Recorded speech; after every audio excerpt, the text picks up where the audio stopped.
live stream, and welcome to week 3 of Aloha 25 June. This month it's all about the color yellow. Each week we have a new prompt, and this week the prompt is yellow fruits, or a collection of yellow fruits. That just means painting a whole bunch of different fruits. So I prepared these ones here for today, so different fruits, and we're only going to use 2 colors plus black. So let's turn around the camera and I'll show you what colors we'll use. Alright, as always, it's going to be a bit bumpy. Here we go. Alright. As you can see, I've also set up my iPad so I can see the comments in the chat. So as always, please tell me if I should zoom in, zoom out, if you can hear me all right. Always happy to receive questions, comments, all of that. Okay, let me just arrange this. Here we go. Okay, looking good. First thing you can see here is the paper, so let's start with that. It's hold on, let me just turn around my cap because I'm bumping into my overhead light. There we go. So this is a Canson XL watercolor paper. This is a very inexpensive paper, not cotton, just wood pulp. But I think it works really well, especially if you're just starting, you're, just not wanting to overthink what you're doing, just trying things out. We'll have, as I mentioned, just 2 colors, yellow and pink. So if you're using Aloha watercolors, my handmade watercolors, this yellow is called Mango. It's a medium cadmium yellow. And then this one here. Oh, hi, puppy. Did you finally decide to come back? He escaped this morning and ran over to the neighbor. Hi. You want to say hi? Hi, puppy. All right. Opera pink. So this pan is pretty dirty, but it does say opera pink. And we're using black as well. This one's called Shark. It really doesn't matter which colors you use or which yellows and pinks. Make sure you have a nice bright yellow and a nice bright pink for being able to create beautiful orange tones. And we'll create the green here by mixing black and yellow. I'll show you in a minute how that works. I will do most of my painting with a large quill brush. This one is by Jackson's Art. It's a size 2 quill brush from the series 777. Honestly, guys, it's so confusing to me because the quill brushes always seem to have different sizes. So this is a pretty large diameter. It's probably more than 1 centimeter, so like a third of an inch. And it's confusing because other companies use different numbers. So no, you don't have to use a quill brush today. You can also use a large round brush, whatever you have. And I will be using a smaller round brush. This is a size 6. I will use it both for the little details here and also to load up my dip pen. So this is maybe something you haven't seen me use in a while, but I actually really enjoy using a dip pen in order to be able to make outlines with my watercolors. So all these outlines, the pink ones you see here, were made with a dip pen. Alternatively, you can of course use a brush pen, a calligraphy pen, or just a fineliner. You can use, whatever you have at hand. Even colored pencil would work for the outline, then it's a little bit more gentle. But if you want your colors to pop and the lines to be really clear and defined, I'll recommend you try out a dip pen. Just because it's lying around, you can also use an acrylic marker. That would give you a similar line, like very crisp and popping off the page. Okay, but I'll stick to the dip pen today. Let's see. For my sketch, for this side, I used a yellow colored pencil, but it's kind of difficult to see in the live stream, so I'm just gonna use a regular pencil. Coincidentally, this one's yellow as well. If you received my newsletter, you should have received the template for the sketch here, but if not, no worries. I'm gonna show you how to sketch out the fruits today. Okay, let me just quickly look over to the chat. Hello, everyone. Susan wants to know what the name of my watercolor is for Opera Pink. It is Opera Pink. So, very simple. I didn't really go out much on that one. I just called it what it is. Hi, Linda. Hello, everyone. Hi, Moni. Okay, let's get started. I will zoom in a little bit. Okay, let me try and rearrange things here. Okay, so we'll start with the papaya because it is pretty much in the center. I put it a little bit to the left side here. So we'll start with a diagonal line. I'm pressing down rather hard today.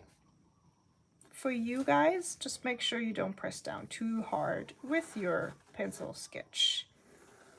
Small circle here at the top, then an elliptic shape here at the bottom. It's kind of like a two-part snowman, what I'm doing here. Then you can define where the seeds go in here. And connect these two circles like this. So you just dip in.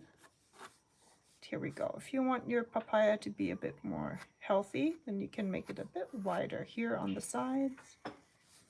And then give it a little nub here at the bottom.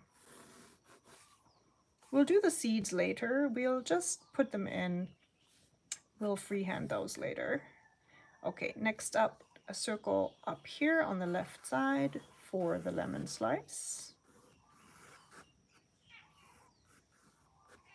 If you really don't feel up to drawing circles today, just please feel free to use something that is round, you know, for you to help you with getting that circle in there.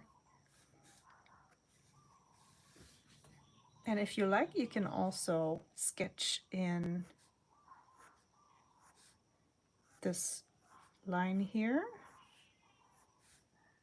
So I'm just following this second line I drew inside my outer circle.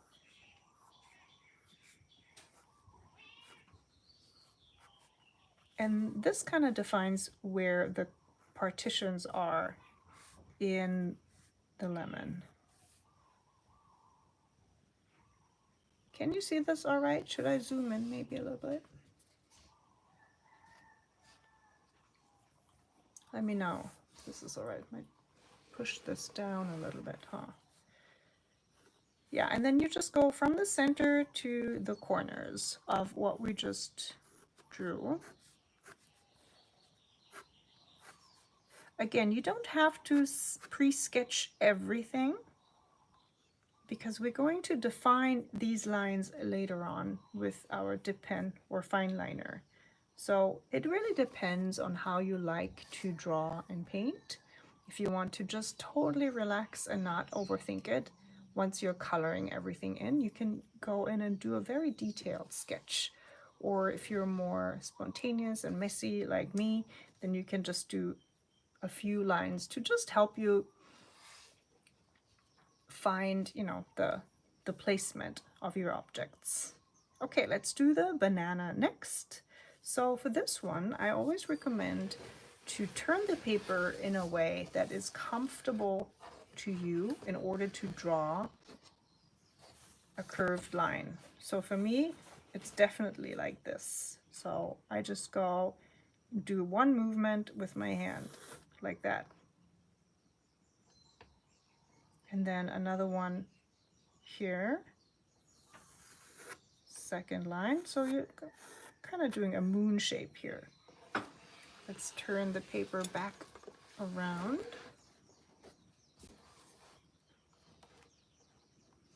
Now the banana has a very distinct upper top shape. Excuse me, that's my mom in the background. She's still a little bit sick, but she feels much better, thankfully. Sorry. No, that's okay, Mom. I'm so glad you're feeling better. Yeah. I mean, isn't it always the worst? You catch a bug during vacation. So she caught a Hello, everyone. Oh, she caught a stupid virus last week. Literally on the third day after she came to Hawaii, has been in bed ever since, but she's been up for a couple of days, feeling much better, thankfully. Back to the banana. Here at the top, banana. So you draw a little dip like this. So at the end of your curved line, dip it inside, and then for the stem, oh, excellent. Well, look at this.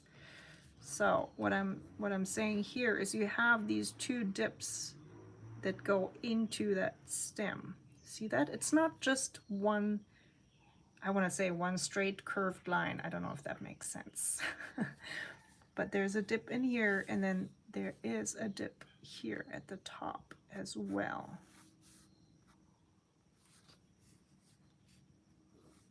And then you have the stem here like that. Same kind of goes for the bottom of the fruit.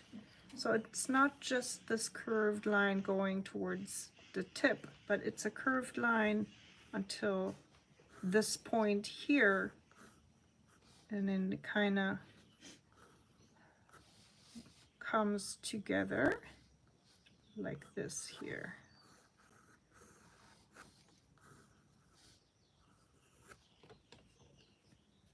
Then we have a very defined line over here. Again, you can turn your paper. Again, if this is more comfortable to you, I'm going to try and get this line in.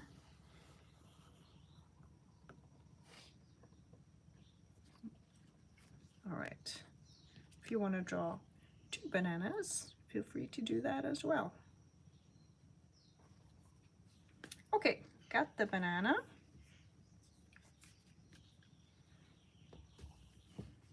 Up next, let's do the lemon. I'm gonna push up the paper a little bit, or just drag the camera down.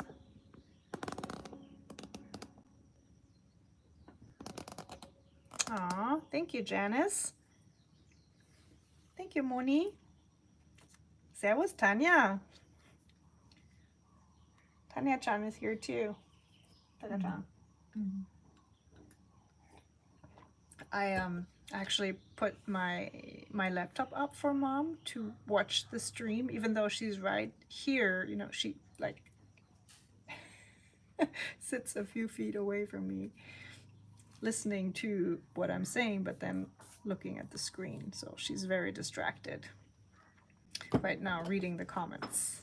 Okay, guys, up next is the lemon. So middle stroke, then draw an oval, and then two little nubs here at both ends. And here's your lemon. Die Zitrone, genau. And then we'll do another circle down here. Make sure it's not directly underneath your lemon. I want it to be a bit more to the side.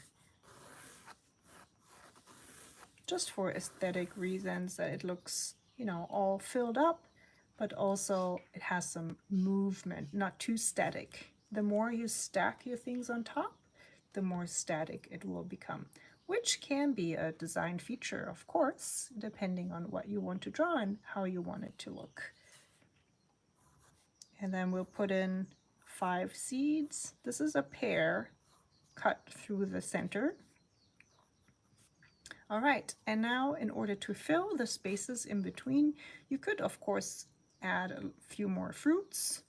Let's say, I don't know, some little yellow, what's yellow? What's a yellow small fruit that we could add? Yellow small fruit. Maybe some, I don't even know what they're called in English. Marillen in German. So those are, they're like mini plums.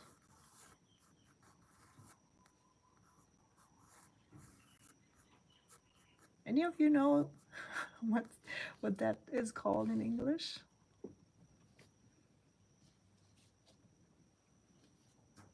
This looks like an olive. Well, why not? Okay, any other small yellow fruit? Takajan, fallen dir irgendwelche kleinen gelben Früchte ein? Ganz kleine. Ganz kleine. Ja, diese Severises oder so. Oh, die Physalis. Ja, genau. Oh Gott, die ist ja so schwierig zu malen. Mit den. Du kannst, du schaffst. You can. I can. Yes, I can. Course, you can. Okay, the painting. Physalis. Mit Again, links. I'm Links. mit der Mit mit links. Ja, ja. Ja. Physalis. Again, apologies. I'm not sure what that is called in English, but it's an orange fruit and it usually has like a dried up leafy top. And then the whole thing, when it's not opened up yet, it's kind of like encased in this dried up shell like that.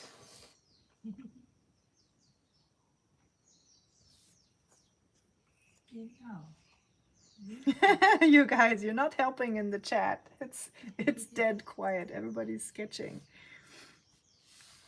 Okay, I like this idea with the physalis. Let's turn this one into another physalis as well. Let's see.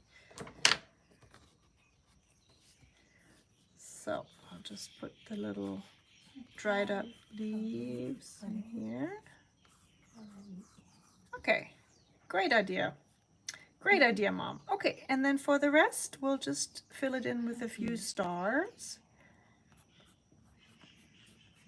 So I always freehand my stars because I'm not really concerned about perfection here. Janice says yellow cherries. Hold on, not quite. Let me look it up. So, physalis. Physalis.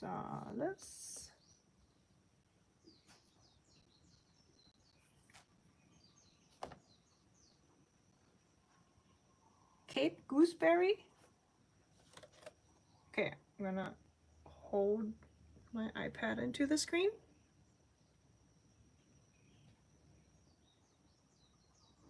So that's what the physalis looks like. And the other one, the marilla. Let's see, marilla in English.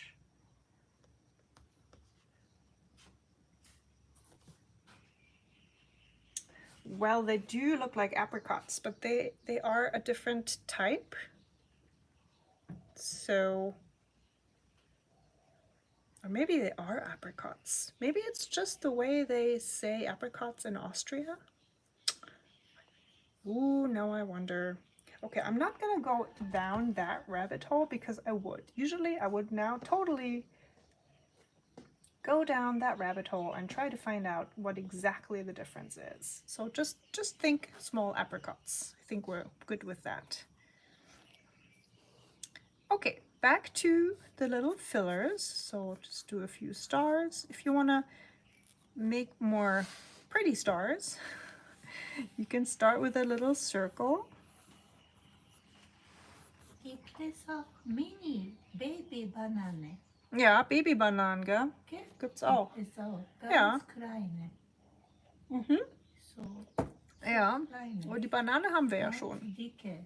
short and very roundy, very thick. Jessica says tomatillos. Ooh, that sounds yummy. Like mini tomatoes? Yum yum. Linda says, got to run, but wanted to check in for what time I could. Thank you, Linda. Bye-bye. See you next time. Okay, back to the star. So start with a circle, and then you can just do this. And just erase whatever lines you don't need. I can see here, Miss Nice Day. Hello. Ja, Liebe Grüße an euch. genau, von der Tanja. Here we go. And then you can always Thank you, Miss add a Nice few little dots, more Day. stars. Thank you, Let's put another star up here. And I also added some leaves. Zooming out again. Okay, so now we're gonna just look all over our drawing and see where there are some more spaces to fill in something. So it looks pretty full already, but let's draw in a few leaves. They can also come in from the side of your sheet of paper, like this. How about here? Don't feel obliged to just fill the whole paper completely. It's always good to work with some white space and some breathing room to keep it loose and fun. Okay, I'm gonna erase that middle line here, the papaya.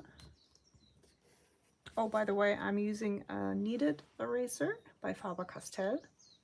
Super nice because you can shape it to whatever you need. If you need a little tip, you know, you can just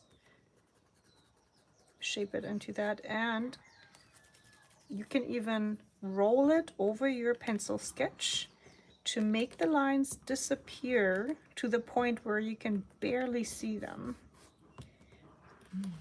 And this eraser does not leave any little eraser shavings, which I find very convenient, especially if you're maybe sketching on the go. You don't want to put all the little pencil shavings everywhere around you on your seat, etc. Then this is a really great one that I highly recommend. Also comes in different colors, by the way. I have a blue one as well. All right, time to get started with coloring. So that part, the coloring part, for me is always the most relaxing because I really just plop down the paint. What is this? That's a leaf and blood. So lieb Aha.ですか. Yeah, So ich dachte Fruit. So that would be a lieb. strange fruit. Little Papa tiny, Beta. yeah. Okay, So so you can either start right away with the paint.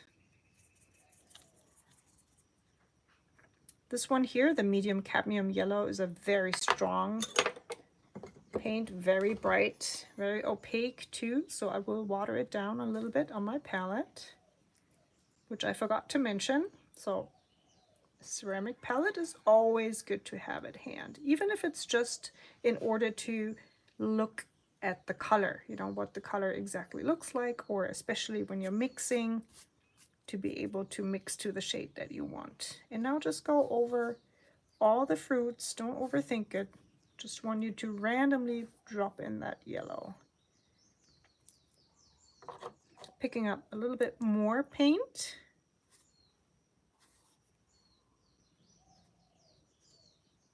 Okay, I think we covered all the fruit. Let's drop in a little bit more here in that papaya. Especially if you have something left on the palette, just go over your fruits one more time. If you like, you can already think about where the shadows go. So for my banana, this is gonna be on the bottom side here. So I can drop in a little bit more paint here in the papaya. That will be at the bottom. The lemon. I love this yellow color so much. Yeah, me too. It's my favorite Yes. yellow. Very, very beautiful. Yeah, I love the cadmium yellows for sure. And the medium, I love it's a bit so darker. much. It's very warm and bright. Definitely my favorite. Okay, I'm rinsing my brush a little bit. Let's pick up some more yellow.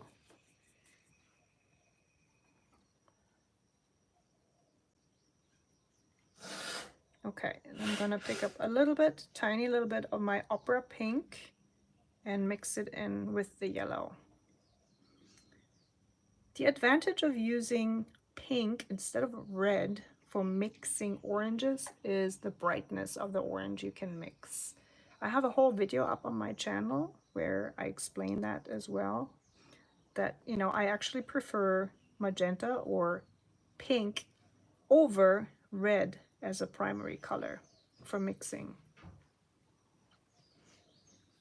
Marcy says, cute mixing palette, isn't it? I just love this one. It's a porcelain, super bright white. Got it off of Amazon. It's still available. I have a Amazon shopping list for all my art supplies if you're interested. Woohoo, doggy! Okay, so now we have our orange mixed. We can drop it in, preferably into those areas that are still wet. Just going around my papaya here, up here my lemon, defining that shade of the banana a little more. And because the physales are actually orange, I'm gonna cover the whole fruit with my orange mix. Then down here for the lemon in the shady or shaded shadowy area, adding some yellow and orange, excuse me, just some orange. And down here, my pear as well.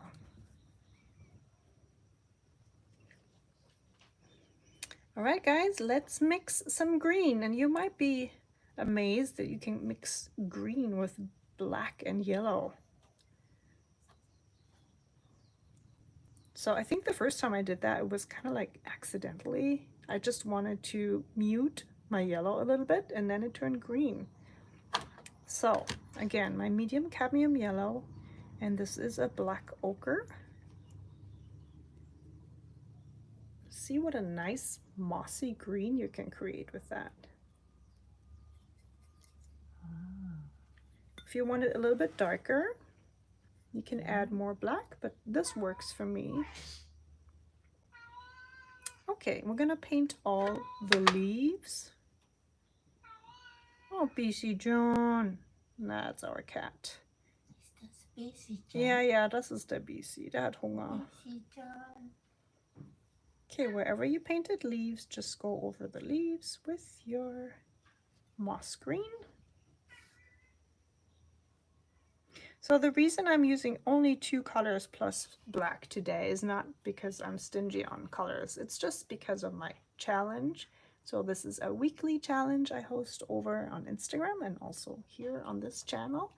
And it's kind of the challenge to use one main color, in this case yellow, and then just one more color and try to mix everything and mix all the shades that you need. I know it's very limiting, but sometimes it's also very nice to work with a limited palette because you don't have to actually think what to use, you know, what colors to use, which can really free you from that overthinking process. You know, you have the prompt, you have the colors, so now all you need to do is paint. Adding some green here in my papaya, just for a little definition here on the side. Also down here in my pear, the lemon.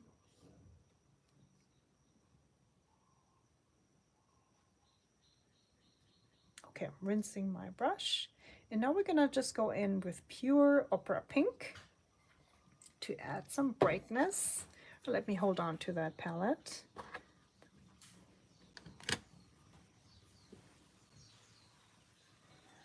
Janice says, I thought you might have made the cute palette. Ah, thank you. This is actually poured. So the way they make these type of palettes, I'm gonna turn it over so you'll see that.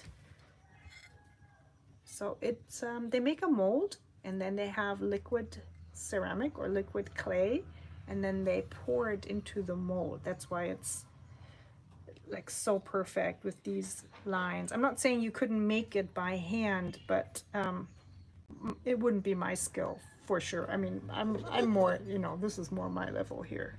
This is not even flat. So definitely not able to create anything like this at the moment.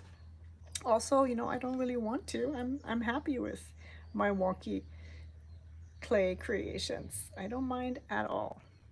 I just picked up some opera pink, putting it on my palette. It's very bright. Also, this paint has a very high tinting strength, which means it goes into the paper right away and it stays there. It does not want to be manipulated. So you gotta make sure you place it where you want it. Or you can also water it down quite a bit. It will still have high tinting strength, but at least, you know, it's not going to be so intense. Okay, just dropping it in here. Again, I'm trying to drop it. Yeah, thank you. I'm trying to drop it in where my other paint is still a bit wet. Down here and here. Now, if you feel that the yellow parts of your fruit are too light, especially in comparison to the other colors we just used, you can of course go back and over your your yellow parts and, you know, add a little more. So let's try that.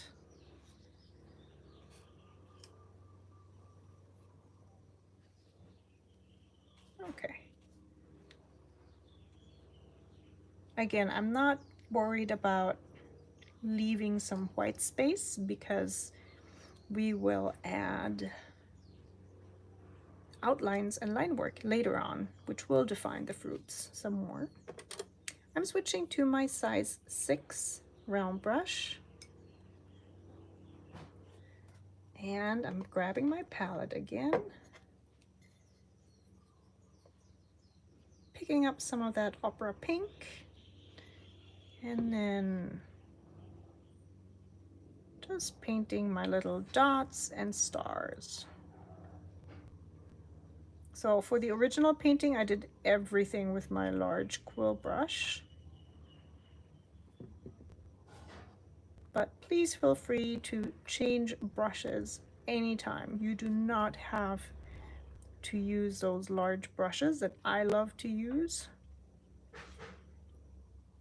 I always want you to paint at the level that's most comfortable to you. So if you need to change brushes 10 times, that's totally fine.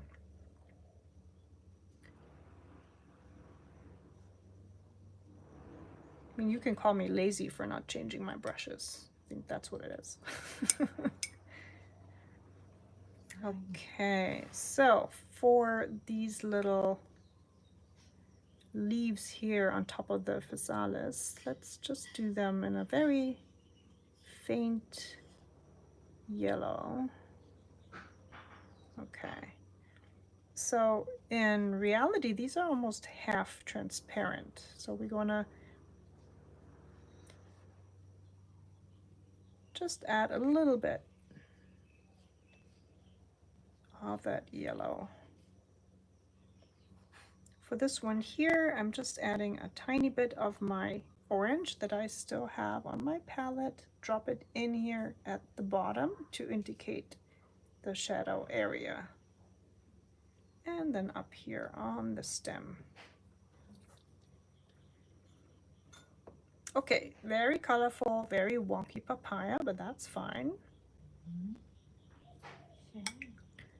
So before we start outlining, I want to just go over all my fruits and see if I can add a few more shadows. And I think yes. So for the shadows, I'm going to pick up some green and mix in a little bit of the opera pink to make it more brown. See how strong that pink is? It just totally overrode the green. It looks like a dirty pink. That's all right.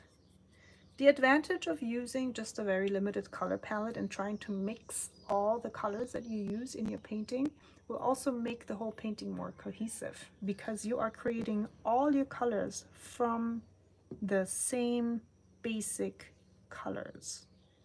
So it will naturally, everything will naturally look more cohesive because of that. Just picked up some water, going over my shadow and blending it into the yellow. Just dragging my brush over this area with some water.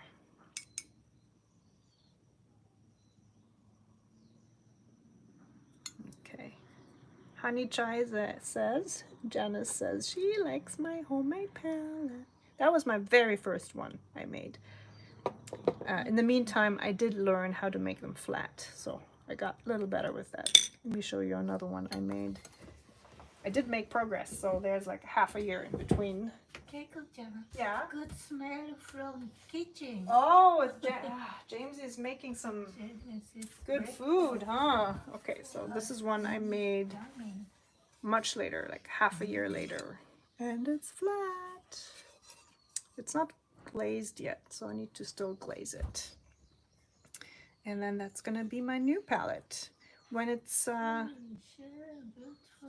fired for the second time, it'll turn really white because this is porcelain. So it right now looks a little pink, but it will turn completely white later on. Okay, back to our shadows. Danke, Dagi. And still using that brown we just mixed from the green and the opera pink. Just dropping it here into the bottom area. Merci, Tanya. And here, the bottom of all the fruits, pretty much. Just add a few more drops of brown. And also into the leaves. If you run out of your mix, just mix all the colors you have on your palette together. It'll all turn brown, more or less. If you want your shadows to be a bit darker, you can also add a tiny bit of black. Oops, that was too much. Yeah. May I tell you something? Yeah, of course you can tell me anything. I think here, here is more a little bit brown or the beige. Beige. Yeah, I please. know. Yeah. I know, but I don't have beige today. So, okay. I mean, I could make it. I could get out my white and then the black and then the yellow. Fantasy and Yeah, flexible. exactly. So I'm not very too worried flexible. about getting it exactly in that shade that it is in reality. We're just gonna So beautiful. roll with the yellow. So beautiful color here. Wonderful. Okay, watering it down quite a bit to add some more here.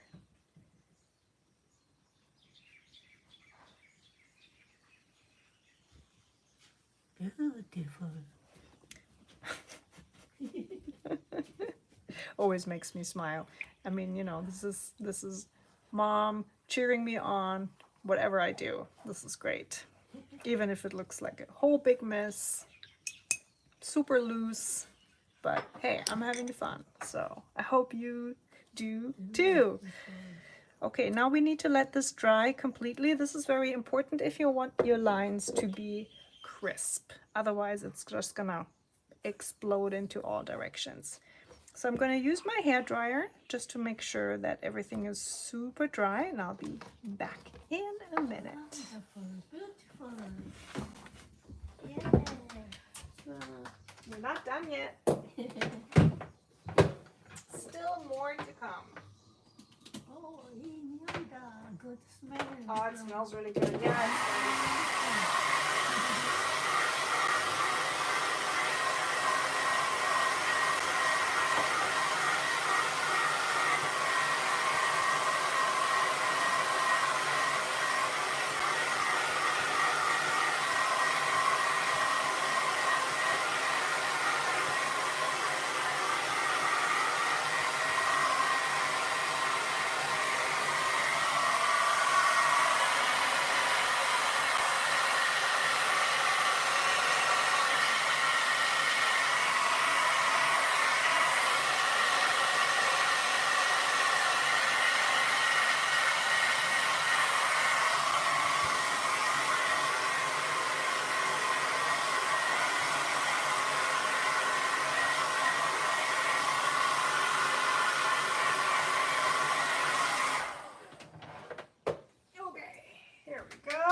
Oh my goodness, so funny. The advantage of not using a hairdryer is that you won't end up with something like this. This happened because the paint was so wet and I just put the hairdryer on full speed, and of course, you know, it's gonna splatter all over the place. All right. Oh, thanks, Janice. You're too kind. Okay, you guys, I'm gonna show you my dip pen. So just as a note, I will put everything, all the supplies, links down below in the comment section or in the description box. I'll put my Amazon link in there and then everything that I used today. So if you didn't catch everything, don't worry. I'll once the live session is finished, I'm gonna put everything in the description box. It'll take maybe 10 minutes or so, and then it's gonna be ready. So this is a Speedball dip pen. It's very inexpensive. I believe it's less than $5. The nib is a Nikko, Nikko G. It's a very beginner friendly nib for dip pens. So normally this is of course used with liquid ink, or you can also use acrylic inks, for example. It all works. However, this is also a very neat trick to use with watercolors. So just grab your round brush and grab some paint and then paint your nib like this. You can also do both sides.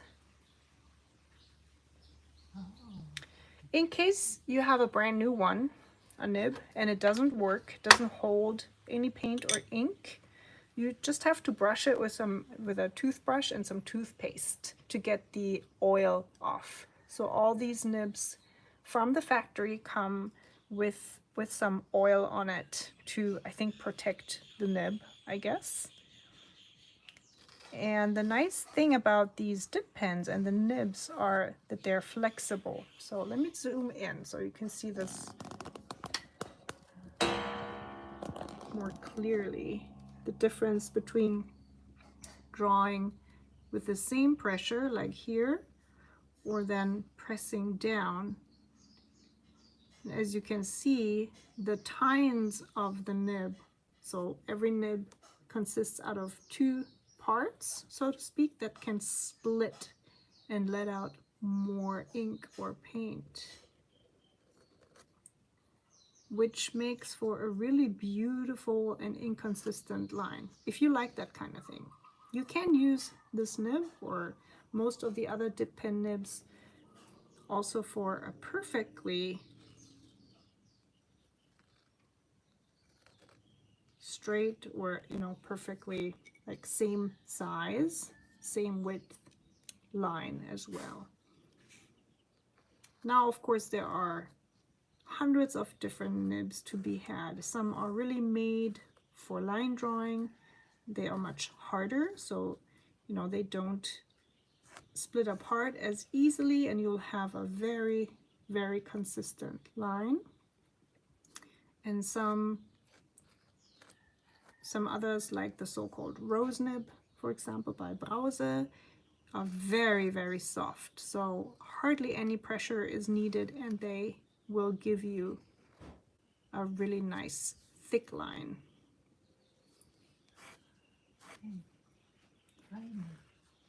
So with these dip pens, it's always best to draw the line, not like sideways, but you go into the direction that you want to draw. I hope that's clear.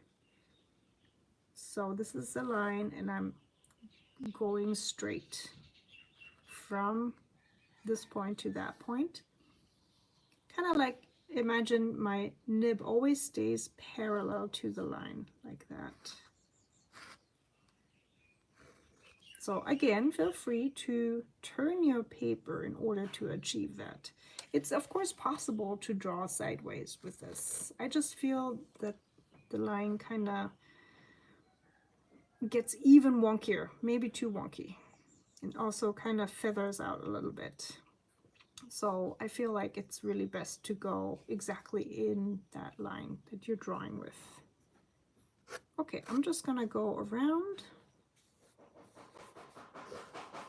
I'm applying different pressures, so I'm going from pressing very lightly to pressing down harder, because I actually want to achieve an inconsistent line. So going from thin to thick, I think it really adds some nice dynamic. Okay, I'm going to zoom out again now that you've seen how the dip pen works.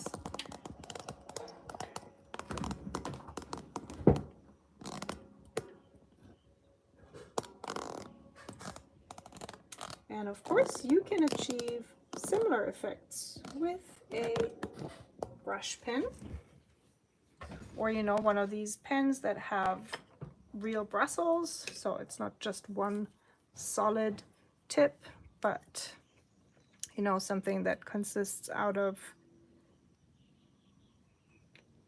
like hairs, so to speak. You can also do thinner and thicker lines with that. But I always want to show you something new. Not always, but occasionally, and get you excited about possibly trying your own hand on something that you haven't tried before. So there was a time about 4 years ago where I pretty much did everything in this style. So I would watercolor first and then go over everything with a dip pen. I guess every style has its season, at least for me. I do think the more consistent one that I use all the time when it comes to technique and combination of materials is watercolor plus colored pencil and neocolors all combined. So I think that's what I just come back to again and again. See, I think my leaf was still a bit wet, so the color bled in here. I think that looks really pretty though, so I'm quite happy with that. Okay, as always, please be careful to not dip your hand into the lines that you already painted.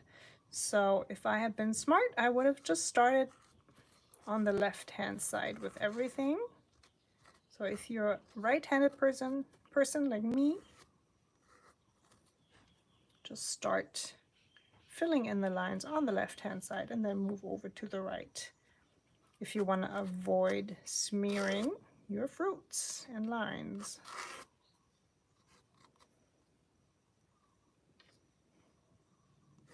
Okay, anybody else using a dip pen today?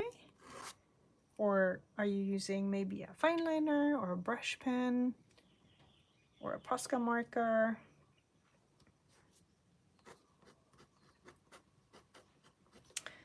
Also, I want to point out that you do not have to draw every single line. Just leave out a few areas every now and then. I think it makes for a really interesting, fluid, loose illustration if you don't meticulously connect all the lines. So you can see I left out a few spaces here and there. Also here with those little circles for the seeds, I'm not finishing all the circles. They're kind of like half-ass circle here.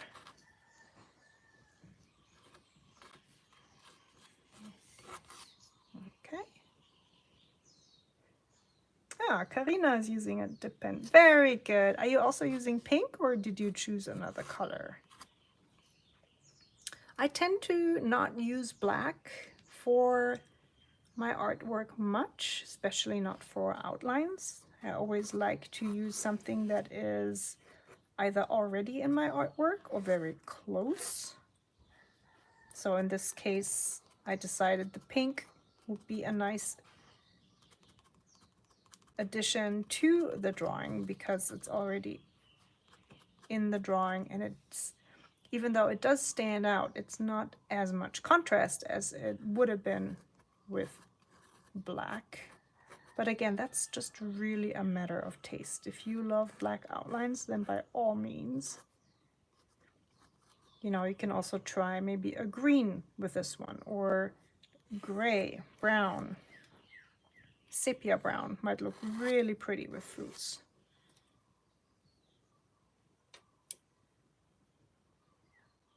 Ooh, dragon fruit with a little sparkle. So Karina is referring to another magenta paint that I've made. It's called dragon fruit. It's magenta with a little bit of a bronze gold shimmer. Very pretty color. Okay. Do you have any more questions on dip pens or the technique here? I feel like because I've been using this technique for years, I'm just, you know, kind of like happily drawing along.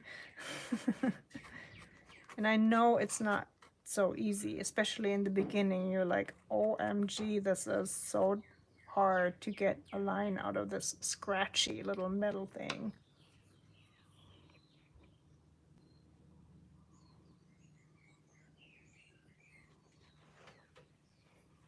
Okay, number one brush. The dip pen looks fun. It is, it is. Always wanted to know how to use one. Definitely, definitely is fun. So I can highly recommend, especially because it's so inexpensive. The nib is a couple of dollars. The dip pen itself, maybe $5. So it's not a huge investment. And, you know, if you end up not liking it, then at least you haven't wasted so much money on that. All right, so for my little accident down here, I'm just gonna turn that into a little cherry. Good idea. Okay. Here we go. May I something tell you? Yeah, you can tell me something. Again.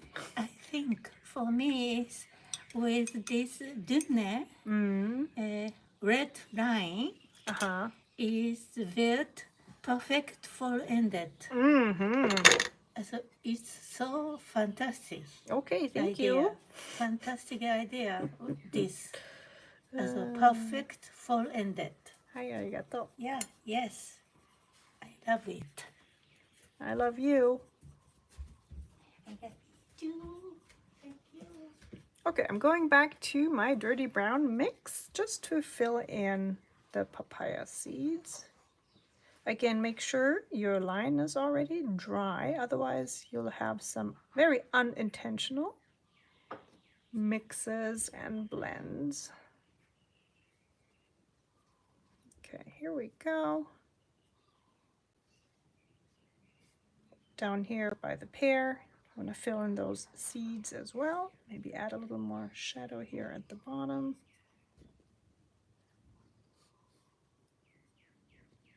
And then here, sorry, I'm doing this so quickly. It's just pretty much going over the shadow areas that I already defined earlier. Because I used watercolors for the outline, make sure you don't rub too much at this point because it will blend again because it's all watercolor. If you used acrylic ink, for example, or you work with a fineliner like a micron and everything is dry, then it's waterproof and you can go over it one more time. Just always be mindful of the medium that you use when you do your next step. Okay, rinsing out my brushes. Also gonna rinse off my dip pen a little bit. So in this climate here in Hawaii, because everything is so humid, unfortunately, these nibs rust so quickly. So it's really important to get water off of them or the ink as quickly as possible and to like take them out and dry them. I store them in a little plastic bag and then inside an airtight container and they still rust, which is why it's so difficult to get them out of the holder.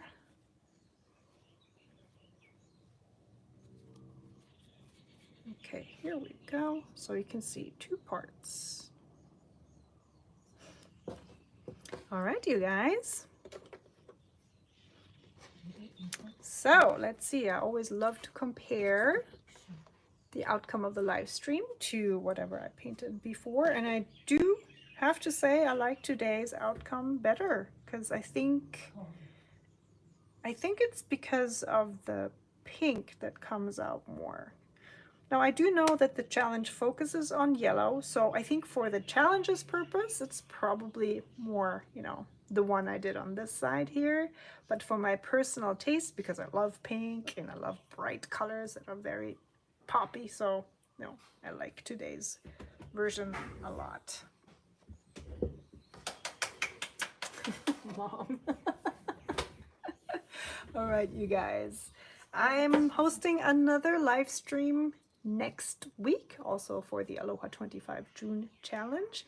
I'm gonna put up the preview as soon as possible. I will, as always, also send out a newsletter, so if you're not subscribed to the newsletter yet, I'm gonna put a link down in the description box in just a few minutes, so please check back later. And also for all the supplies that I used today and all the other things that I mentioned. I hope I remember them all. If not, of course, please, as always, feel free to ask questions in the comments. Leave me a thumbs up if you enjoyed this live stream, and I'll see you again very soon, next week. Aloha and bye. Aloha. Oh, oi, oi, oi. Okay, let's get the phone out of here so I can end the stream. Here we go. All right, bye-bye.